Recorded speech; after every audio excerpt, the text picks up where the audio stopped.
benefits. Alex, we're sort of, I'm really disappointed. I thought I dressed especially like you tonight. I've dressed like Alex Megos tonight with a sort of Wow. Hawaiian shirt and a cap and a sort of pair of jolly shorts and everything. And Well, you're wearing I a t-shirt. You're going for Operation B, option B in the know. dress code. It's a option B. It's like climbing outfit. I just got Stand back up and from give us a climbing look. pretty much. Give us a look. Check this out. Yellow Red t-shirt. pants, yellow Crocs, yellow t-shirt. It's all right. It's not too bad. Yeah. You're like one of those very successful guys who wears the same thing every day, aren't you? Like Bill Gates would do it, put on the same uniform, so you don't need to think about it. Exactly. Just Except focus that on I put on good clothes, Not a stiff shirt. I'm in some sort of cheesy hotel here. Have you seen what's it called? I'm Alan Partridge. Do you watch English comedy? No. Alan Partridge is this chat show host, and he lives in a motel afterwards. And the series is based around his life in the motel, and this is a bit like it. But you're somewhere much nicer. You're in Turkey, Alex. Hell yeah, I am. I'm secretly in Turkey. Nobody's supposed to know. Oh well, no. We can delete that bit out. Okay, let's do it again. You're in. Well, whatever. Everybody there, Kendall, just be quiet. Just don't Should we tell say hello to anybody. Say hello to Kendall. Alex, go on, say hello to all the little people in Kendall. Hello, Kendall. How's it going? I'm very sorry I can't be there in real, but being here in Turkey on the couch is actually quite a lot better because that means I can climb on dry rock tomorrow. Beautiful. How's Turkey? I've not been to Turkey to climb. It's good. I mean, there's not very much hard stuff, but I'm working on it to put up some hard stuff, and people are very friendly. It's good food, kind of sunny, like too warm to climb the sun, but it's all right for that time of year. It's all right. What time of year is it over there? Same time of year as everywhere else in Europe, I reckon. The German sense of humor. So I suppose you're getting all this about your 9C, are you? Is everyone sort of talking about the 9C, 9C this, 9C that? Can you still go to that's already over, actually. Is that over? You're sort of, that's old news. Can you go to Prague and be anonymous, Alex? Can you be well, that's not going to happen over here, I reckon. Especially not if there's other people. But yeah, I think now that the film was released last week, actually this week, was it? I think, yeah, this week. People obviously talk about it, and I think that's quite cool. I got a lot of nice feedback from people saying that they really enjoyed the film and we did a good job with it. So yeah, seems to be doing something right. Were you involved in making it, apart from being this sort of the central character? Are you a creative person? Do you take control of your over this sort of stuff? I'm trying to be a creative person. I was not very much in control of this film, but I obviously gave them some feedback when they sent me the first draft cut, and I said I would like this to be changed to this and that, but I haven't really edited anything, and I reckon if you have a look at my YouTube channel, you'll see that a few of the videos are mine, and you'll see that I'm not a very talented editor. No. I gather you don't have many talents, but you make the most of what you have, which is a very admirable thing in a person. To sing your loudest. You sing your loudest, Alex, which is very good. Yeah, that's true. I mean, I can sing loud, not good, but loud. Yeah, well, that's really important. Hang on, I keep getting little messages coming in. There's a shop up here called Rock and Run. They keep sending me deals. So if my mind wanders, it's because some sort of good deals are popping in on the side of the computer for cheap ropes and things, which I'm after a rope. So if one pops up, you might lose me a little bit any moment. Yeah, that's fine. I think you should purchase some ropes for the time when you can go climbing again after the lockdown. Yeah, well, we still can climb here. What? Yeah, that's good. Yeah, and all the way through lockdown, you could climb in Germany. Not all the way, but for a lot. Franken Europe was open. Yeah, that's true. But I mean, last lockdown was amazing because the conditions were good. The question is if there'll be another lockdown now over the winter. It's not going to be as amazing, I reckon, just because, November and December are not exactly Franken Euro season. No, so normally you travel in the winter time to other places. Exactly, which is not going to happen this year, probably. It's a bit Well, rubbish, isn't it? it's Has it very been rubbish rubbish? if you ask me. Yeah. Since it seems like there's cases everywhere in Europe now, why isn't it, just let people travel? I don't see the Yeah, yeah. difference. I guess, yeah, yeah. I don't know the answer to that. I don't know the answer to that, but it all is kind of hard going. Has it been hard to stay motivated? You know what I want to do every now and again, Alex? I'm a big fan of Germans, and one of the things I like a lot about Germans is the way they say things like motivated and Wally. So when I'm talking to you, I want to say, has it been hard to stay motivated through lockdown? Oh, it's been very hard to stay motivated. Yes, for sure. Yeah, a little Uh-huh. wedgie. But That's your favorite word, isn't it? I do like it.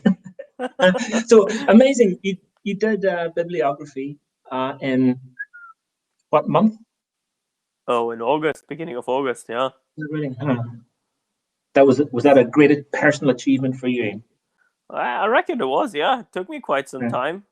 Felt quite relieved ticking that one off, especially because I didn't know whether it'll happen or not, Was sometimes. there was a genuine doubt that would ever happen for you?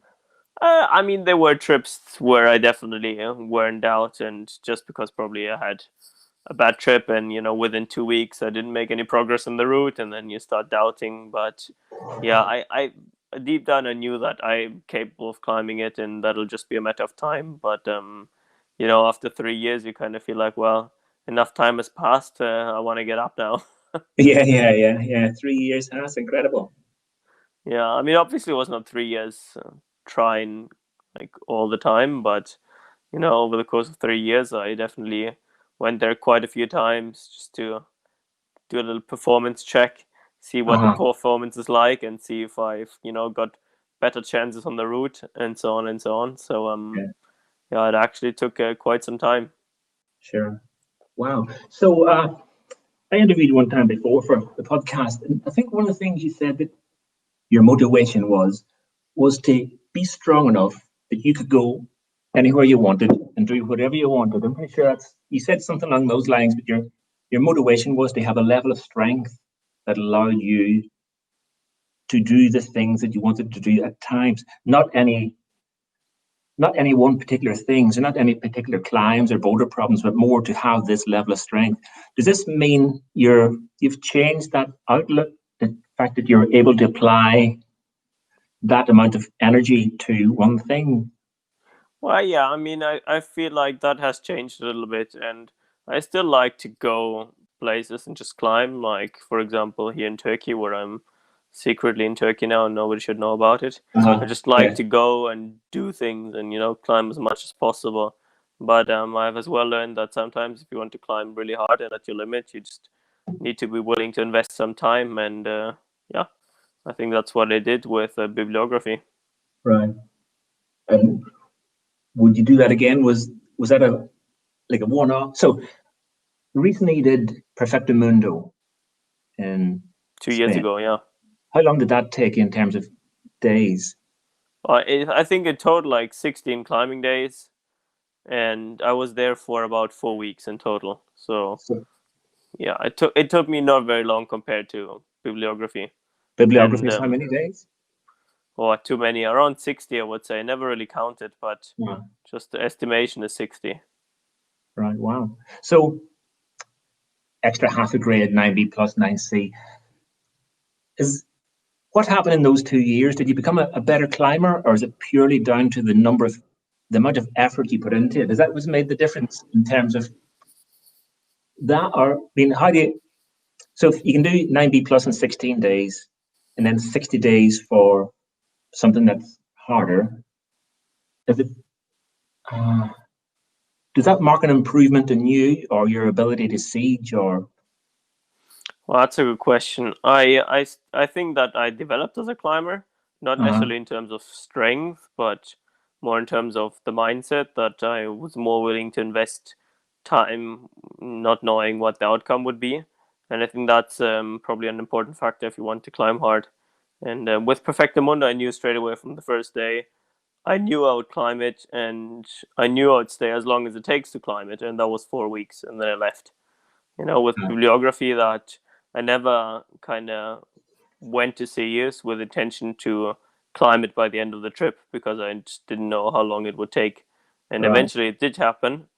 But I think, yeah, that's something I've learned, that you need this mindset in order to climb hard. And hopefully I'll have the opportunity again at some point if there's like a cool line standing around that I'm willing to invest lots of time. I just don't want to invest time in shit, you know?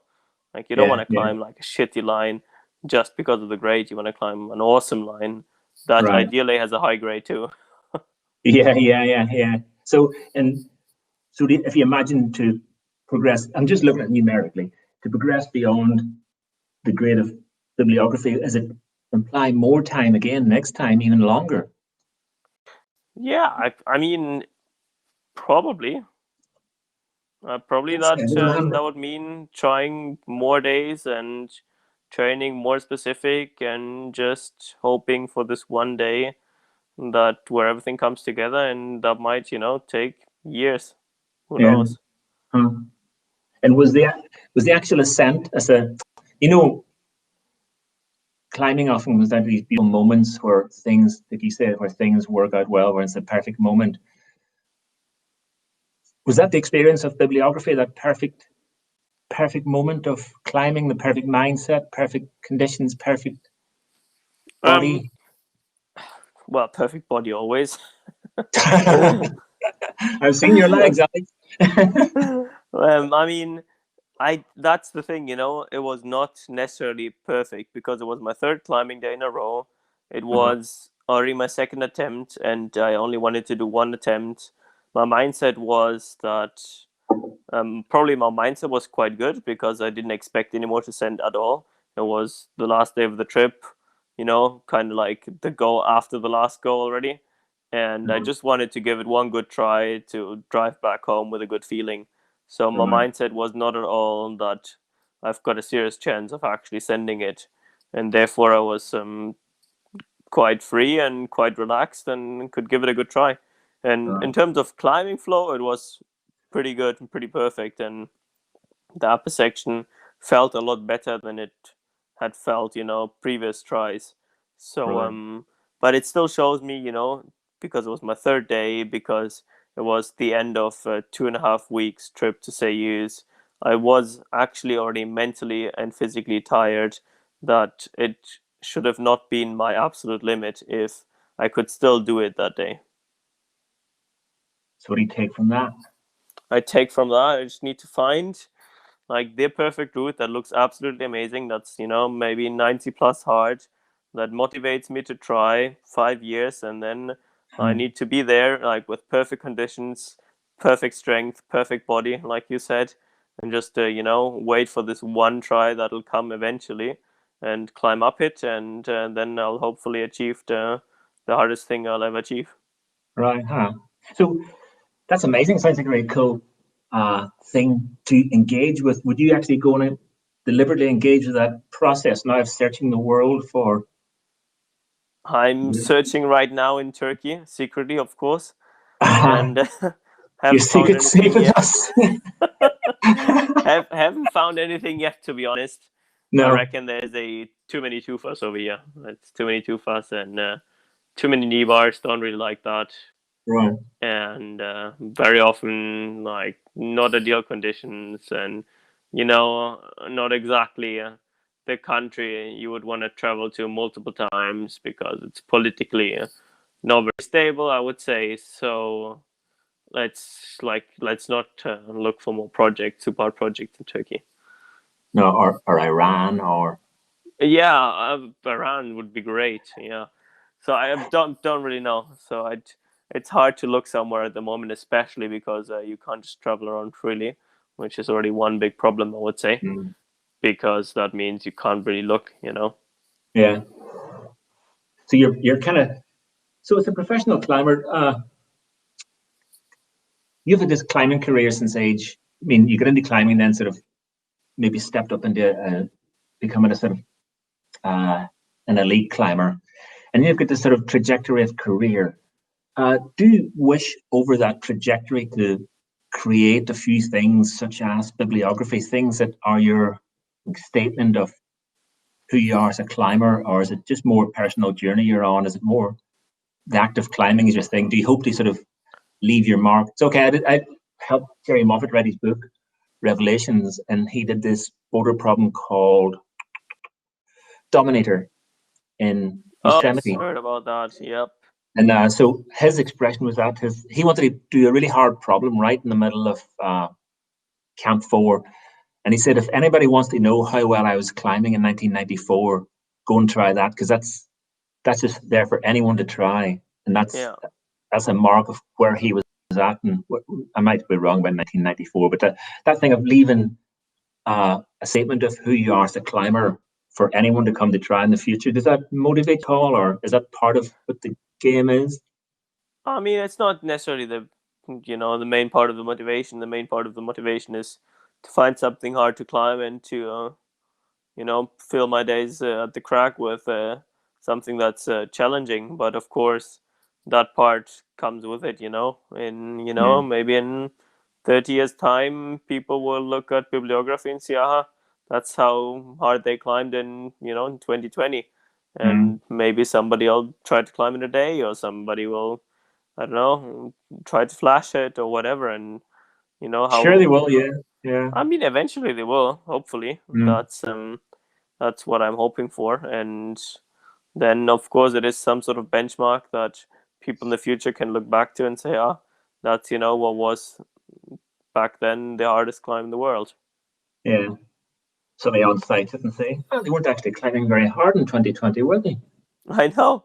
It's a bunch of jugs and they just couldn't get up it.